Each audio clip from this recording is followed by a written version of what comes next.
Hi, I'm Jason. I know Katie from college.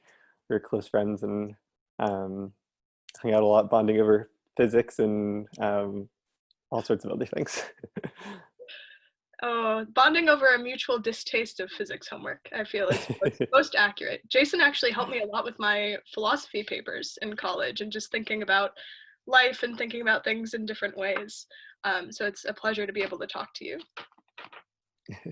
Likewise. Oop. as my lamp falls over. So while I'm adjusting my lamp, tell me a little bit about trains.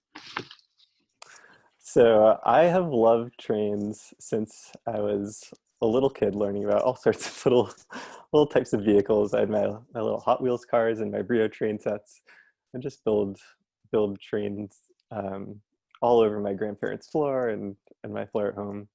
And I have just maintained my love throughout. I now live in Cambridge, and I love taking the T all over the place and the um, other trains out to cool spots over the weekends. And I've I don't know.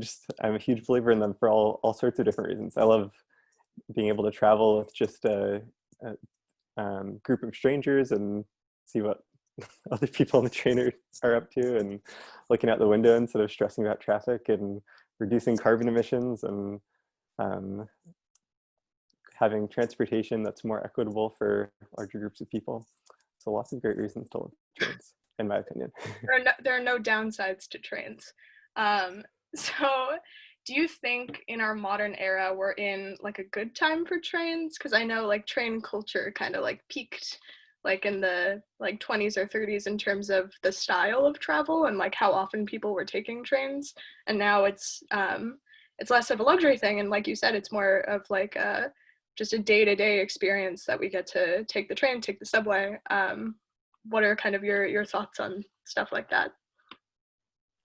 Yeah, I feel like we're in a real inflection point right now with the pandemic too, Mhm. because it was already, I mean, a tough time for trains lately. I feel like as people have shifted more and more to cars, but now transit agencies are really in trouble, and ridership on all sorts of trains is down. So I feel like we're at a point where we're gonna have to, where either trains are gonna make a big comeback, or they might play less of a role in our lives. And I hope we go with the first option.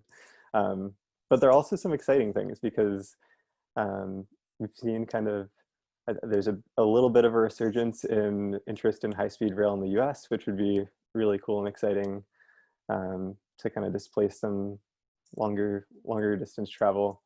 And I think there's been some move back towards cities and places where you can get around with transit. So if we can make it through this pandemic for a few more months, and be able to be within 6 feet of people again, um, maybe we'll be in a better place. I think so. And I think, if we can get a vaccine and then things like concerts come back, I don't see that there's any reason why a train wouldn't be able to also be the choice usage of transit. I think it's also interesting though. Just I don't know. I think when I was in high school, I became interested in trains. So I don't use trains a ton because I live in Los Angeles now. I live at my parents' house and I'm stuck here. Um, so, but I learned about trains a lot in high school because maglev was just like taking off as this like really interesting topic of discussion, in terms of like how Japanese trains were functioning with magnetic levitation. And I feel like there was all of this talk about like like light speed and like really fast trains and how that was going to really change the future. And I'm wondering, what you foresee kind of like the future of trains to be like in an ideal world. Ooh, that's an interesting question. Um, there are lots of different, um, I guess, optimal types for different types of trips. So, I mean, I would love to see just more kind of subways and light rail around cities, because I think it's such a great way to kind of connect places and lead to, it really just changes how people live. Like you get these hubs and around the subway stops where there's just so much going on and there's just activity. And I remember I've like walked out of the subway um, around where I live in Cambridge, and there are like festivals there sometimes, because that it just becomes like the town center, um, and which is just such a great thing for the sense of place. as well. Um, but I think, I mean, that's all kind of the low speed stuff. So not as exciting technologically, but still lots But of really cool important benefits. culturally. Like Um, in San Francisco, it was the same too. While I was living there, or living in Berkeley, as much as people dislike the BART for a variety of reasons, the BART stops also became these kind of cultural centers, or the way you locate yourself within a space with millions of people. And I think that's definitely a positive thing, that you definitely, like, no one's going to the parking lot to hang out. Like, you're not going to congregate around other kinds of transit as much in the same way. yeah, but it would also be really cool to see an expansion in kind of the stuff we were talking about, like just long distance high speed rail, or even maglev. Maglev is super cool, but I don't have any idea if it's going to happen in the U.S. or not. But I was on one maglev train in China, and it was really cool.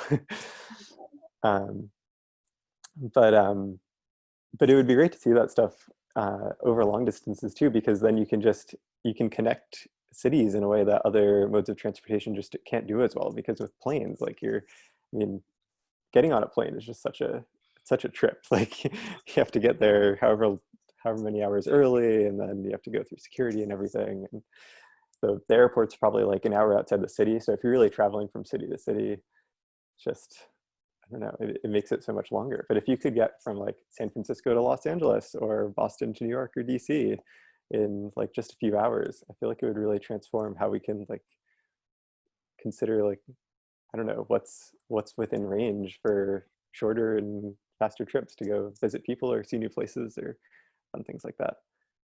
And I think that's such a change in terms of like culture too, and like how we connect people on like this kind of greater, anthropological level. But I think also thinking about, I guess, some of the stuff I said earlier about what it is like to ride a train, if we focused more on that kind of, not even luxury, but just making things comfortable and human, or like even more interactive post pandemic. Because now when you ride a train, you kind of sit in your little corner and like read your phone, or at least that's what I did when I was commuting every day from Berkeley to San Francisco, because I didn't want to interact with people on the subway while I'm like half asleep. But if we did have a kind of reconfiguring of these kind of communal spaces the way you might see like in a movie from decades ago, I think that could also be kind of a chance for like fun and exploration, that we'll be needing after the pandemic is over.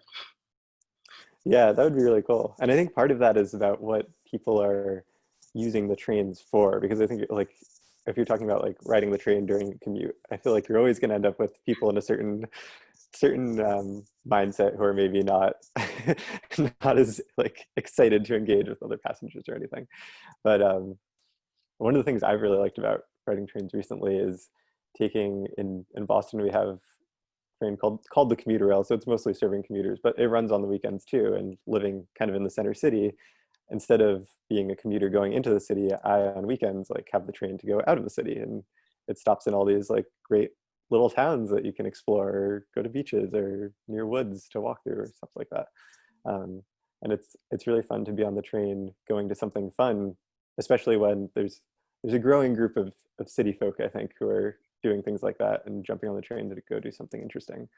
And it's a very different environment, and you can kind of, I mean, even if you're not like directly engaging people in conversation, it's just everyone's friendlier and smiling and excited to go explore some new place.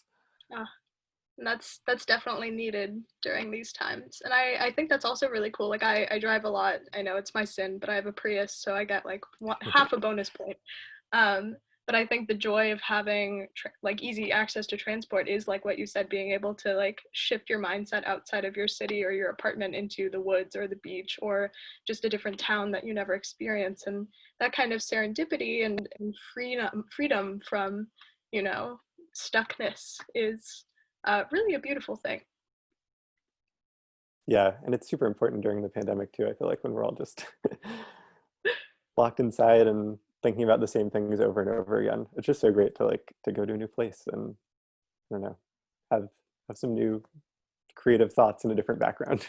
I love it. So thank Ponder you. things you haven't thought about before. Yes. So thank you for having this conversation with me about trains. It's always great to catch up, and I look forward to more conversations going forward. Yeah, this is great. Thanks, Katie. Thanks.